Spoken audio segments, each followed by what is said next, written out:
everybody, it's Vanessa Victor here and welcome to my Dyslexic Life. So it's the January holidays here in New Zealand, and for us in the Southern Hemisphere this is our big break.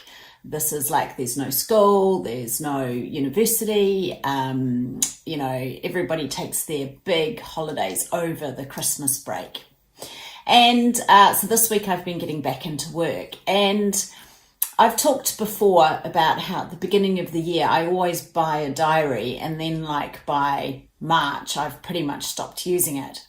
So this year I didn't buy a diary, a paper diary, and I've been transferring on to using a digital calendar, which has been working really well, I have to say. It's great having those reminders on my phone. However, what I realized is not having that actual paper diary means I really don't have a picture for the month. So what do I mean by that? I've talked a lot about how dyslexics, we don't experience time in the same way that neurotypical people do. So for us, we kind of feel time. We feel like we're in time. It's not this linear, sequential concept for us. And what I realized is by not having a paper diary, I didn't have a visual representation of my month, of what the month looked like, of where I am in the month. And for that, I can use my digital calendar, but it hasn't got the same feel.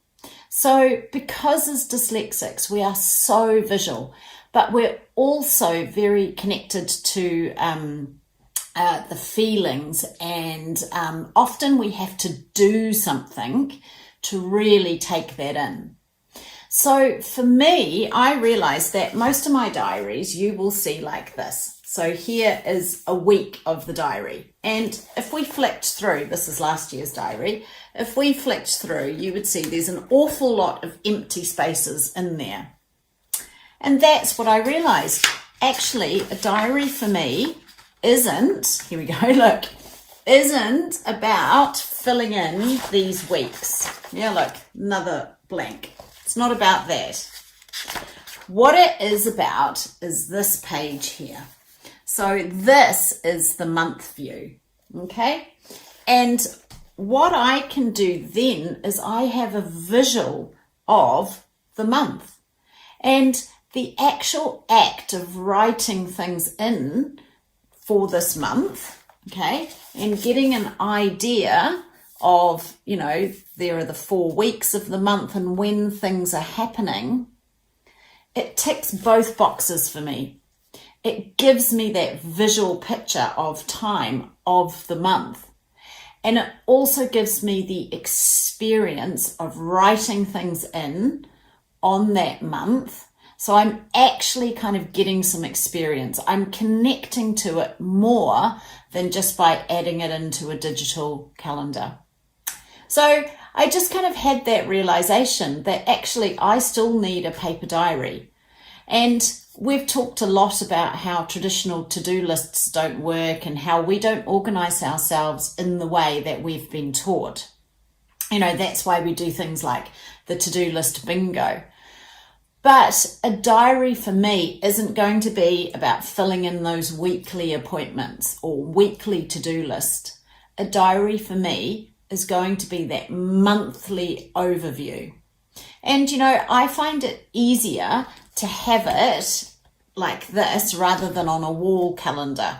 So that's just my preference. Maybe some of you, it would work better with a wall calendar. But certainly for me, being able to have a month that I can then fill out and visualize, like that's the key to it. I can't visualize, the month of January by my digital calendar, but I can do it when I've written some things into the month of January and I've got that piece of paper that I can look at.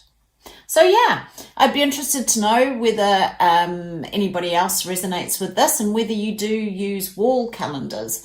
I know for me, I'd prefer to be able to carry it with me, so that's why I use a diary.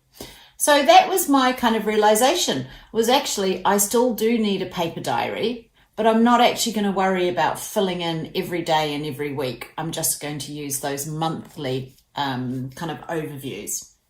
So I hope you're having a great January wherever you are in the world, and I'll see you again soon. Bye.